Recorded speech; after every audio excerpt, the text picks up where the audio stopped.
তো hey guys কি খবৰ আপোনালোকৰ সকলো ভালে আছে নে আৰু মই দৰ্শনা এতিয়া সময় হৈছে দুপৰীয়া 12 বাজিছে নতুন ঘৰ আপোনালোকে কৈ আছে নতুন ঘৰ আৰু মোৰ পিছফালে বস্তু দেখিছে দুনিয়াৰ বস্তু আমাৰ যিখিনি লাগতিয়াল বস্তু আপোনালোকক মই কেতিয়াবাৰ পৰা কম বুলি ভাবি আছিলো যে নতুন ঘৰৰ কথা কিয় নতুন ঘৰত যাব লগিয়া হল এতিয়া নতুন ঘৰটো দেখাম প্ৰথমতে আপোনালোকক আৰু এয়া পুৰা কম্বল সম্বল পুৰা বস্তু নধৰা হৈ গৈছে বাকিখিনি বস্তু আমি ট্ৰাকেৰে আনিছো অলৰেডি আহিয়ে গ'ল নতুন ঘৰত আৰু এতিয়া বাকি যিখিনি আছে আৰু আজি প্ৰণৱ অফিস ছুটি লৈছে তো মানে গুটিখিনি ঠিকঠাক হ'ব আৰু এফালে দি নতুন ঘৰত ৰাস্তাটো অকমান কেঁচা হৈ আছে বাৰু অলপ খিলু পৰিছে হা অফৰোড কিন্তু আমাৰ ঘৰটো বহুত ধুনীয়া হয় তো গাইজ এইটোৱে হ'ল আমাৰ ঘৰটো আধা বনোৱা হৈ আছে কিন্তু এটাই পাৰ্ট ইয়াতে আৰু মই আহিলো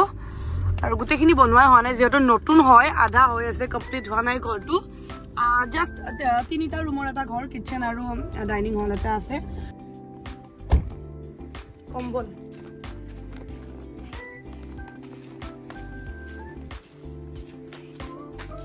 ঘৰটো ৰাতি আহি মুছতে গৈছে খুলি আহা তো এইটোৱে গাইজ আমাৰ নতুন ঘৰ আহক ভিতৰত আৰু এখন মেইন দুৱাৰ আৰু এনেকে সোমাই আহিলে আধা আধি বস্তু কিবা কিবা অনা হৈছে এইটো আমাৰ লিভিং ৰুম হ'ব মানে ইয়াতে ড্ৰয়িং ডাইনিং থম আৰু সৰুকে আৰু কিবা এটা থাকিব পাৰিলে হ'ল ইয়াতে সৰুকে বেছিন এটা ৰাখিছো যিহেতু এটা ডাইনিং টেবুল থাকিব আৰু এইটো আমাৰ যেহেতু 3 BHK হয় এইটো আমাৰ গেষ্টৰ কাৰণে ৰাখিম আৰু এইটো এটা বেডৰুম সৰুকৈ ইফালে এইটো এটা সৰু বেডৰুম তাৰপিছত নেক্সট ইফালে কিচেন এইটো কিচেন মানে ইফালে ধুনীয়া হেৰি তোমাৰ ওপৰখিনিতো মাৰ দিগদাৰ তলৰটো সেই কৰিব লাগিব এইফালে পানী চানী গোটেইখিনি হৈ গৈছে আৰু এইফালে এযোৰ বাথৰুম ইফালে হোৱাইটত লৈছা আৰু এফালে গোটেই এইটো বেডৰুম হ'ব আৰু ইয়াতে পুৰা বিছনা পাৰিব লাগিব আৰু এফালে বেডৰুমৰ লগতে এটাচ হয় এটাচ বাথৰুম আৰু দৌৰা গোটেইখিনি আৰু নৰ্মেল আৰু ধুনীয়া ডিজাইন কৰা এইফালে এইটো অলপ ধুনীয়াকৈ ৰ'দ কৰিব আৰু ইফালে আৰু এটা বেডৰুম আছে এইটো এটা বেডৰুম মেট্ৰেছ চেট্ৰেছ এনেকৈ থৈ দিছোঁ ভালকৈ পাৰিব লাগিব আৰু তো এইখিনিয়ে গাইজ এইফালে খিৰিকি ধুনীয়াকৈ আছে ৰ'দ পৰা হয় আৰু এইফালে নতুন গাৰু চাৰু আনিছোঁ আগৰ পুৰণি গাৰুখিনি অনা নাই নতুন গাৰু চাৰু আৰু বহুত বস্তু কিনিবলগীয়া হ'ব আৰু ইয়াতে যিহেতু নতুন ঘৰ এখন পাতিবলৈ কিমান কি বস্তু লাগে জানে সেই গাড়ীৰ পৰা বস্তুবিলাক নমাই আছে দি আৰু প্ৰণৱে ইনভাৰ্টাৰ গোটেই বস্তু মানে যিমানখিনি ট্ৰাকত আনিছে ট্ৰাকত দিছো আৰু এবাৰ লাষ্ট অটো ভেনেদি আহিব লাগিব আৰু বস্তু বাট যিখিনি আমাৰ গাড়ীখনত পাৰিছো গাড়ীতে দিছো আৰু আমাৰ ঘৰৰ চাৰিওফালটো দেখা ৰ'ব এয়া ইফালে অকমান খেতি কিবা কিবি খেতি ইফালে লাউৰ গছ ইফালে কল লাগি আছে এইফালে ধুনীয়াকৈ কল লাগি আছে কলগছ তো এইফালে এইটো আমাৰ ৰাস্তাটো এইটো মানে ৰাস্তাটো কিন্তু কেঁচা হৈ আছে আধালৈ হৈছে কৰা বাকী হৈ যাব আৰু গোটেইখিনি আৰু ওপৰত এনেকৈ তলৰ ফ্ল'ৰত আমি থাকিম ওপৰত বেলেগ নাই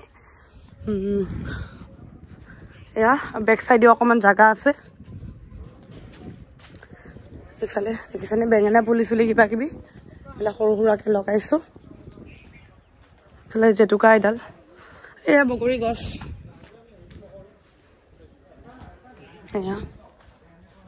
এয়া জলকীয়া লাগি আছে ইয়াতে জলকীয়া গছ বগৰী এইখিনি আৰু গাইজ আমাৰ নতুন ঘৰ কেনেকুৱা লাগিছে কমেণ্ট কৰিব ইয়াতে বেঙেনা লাগি আছে এয়া দেখিছেনে বেঙেনা লাগি আছে তো গাইজ আমাৰ নতুন ঘৰটো আপোনালোকৰ কেনেকুৱা লাগিছে কমেণ্ট কৰিব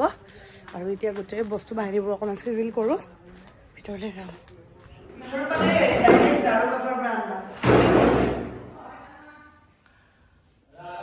স্পেচিয়েল জাৰু দি ঘৰ সাৰি আছো এই ডাইৰেক্ট যে জাৰুৰ বস্তুটো চিনি আনা ৰুমবিলাক মানে এইকেইদিন লেতেৰা হৈ থাকিব 4-5 দিনমান যেতিয়া গোটেইখিনি কমপ্লিট হ'ব তেতিয়াহে মানে ভাল হ'ব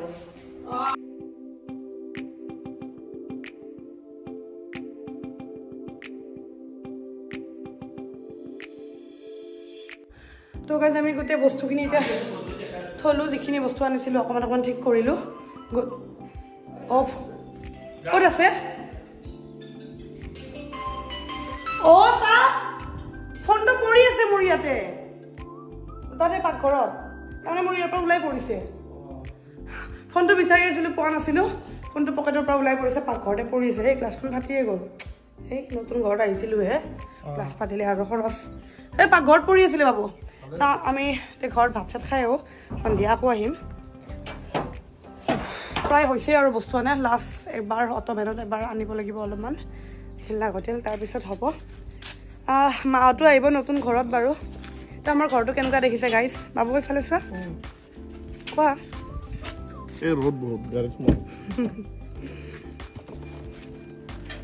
মই তলাটো ভালকে মাৰ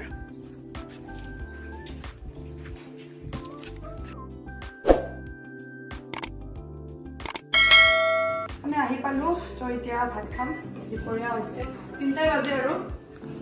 3টালৈ 15 মিনিট আৰু আজি আছে ঔটেঙাৰে মাছৰ আঞ্জা যিহেতু মই ঔটেঙা খাই ভাল পাওঁ আজি পাততে খাম মানে যিহেতু ঘৰ চেঞ্জ কৰা কথা আৰু মানে কি বাচন বৰ্তন ধুই থাকিলে বহুত সেয়া আৰু প্ৰব্লেম হৈ যায় তো কেনে চবকে ভাতটো দিছোঁৱে একেলগে পাতত বহিলো বাবু আহা বহিলো একেলগে তুমিতো মাছৰ টেঙা নোখোৱা গাছৰ লিটাৰ ইহঁতৰ ফোন আহিছে ডিম্পুৰ হেল্ল' কোৱা দুখ নকৰিব খাম দিয়ক ভাল পাওঁ কাৰণে মায়ে মোক মাছৰ মুড়ি মানে মূৰ ভাজি দিছে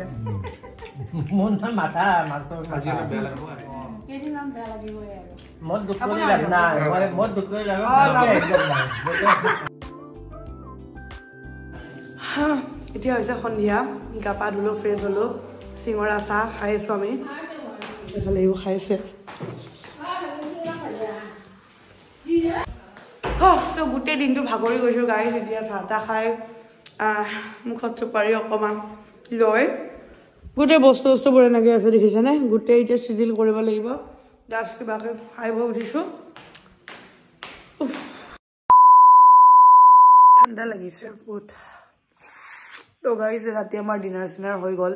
ৰুম চুম চাফা কৰি একদম গা পা ধুই ঠাণ্ডা লাগি গৈছে ন দিনত ৰ'দ দি আছিল আৰু আজি আমি ইয়াতে আছোঁ নতুন ঘৰ কিয় ল'বলগীয়া হ'ল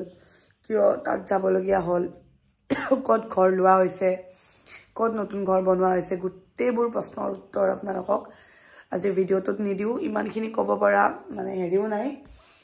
কি বুলি কয়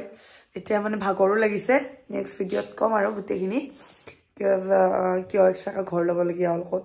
কিয় তাত থাকিবলগীয়া হ'ল গোটেইখিনি ক'ম দিও ক'ব না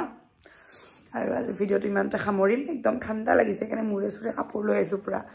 আপোনালোকৰ ইফালে ঠাণ্ডা কেনেকুৱা আমাৰ ইফালে এইকেইদিন দিনত ৰ'দেই দি আছে মোবাইলটো ইমান লৰি আছে এইকেইদিন ৰ'দেই দি আছে হ'লেও ৰাতিৰ ফালে বহুত বেছি ঠাণ্ডা পৰে তো আজি ভিডিঅ'টো শেষ কৰি পাব বাই দিয়া বাই আৰু যদি ভিডিঅ'টো ভাল লাগিলে লাইক এটা কৰিব আপোনালোক আমাৰ লগত সদায় থাকিব আমাৰ সাহস হয় আৰু সেয়া আপোনালোকৰ ছাপোৰ্ট সদায় লাগিব আগবাঢ়ি যাবলৈ যদি চেনেলত নতুন হয় ছাবস্ক্ৰাইব কৰিব যদি চেনেলত নতুন হয় ছাবস্ক্ৰাইব কৰিব আৰু ইনষ্টাগ্ৰামত আছে মই গ্লেমগাল দৰ্শনা তো বাই গাইজ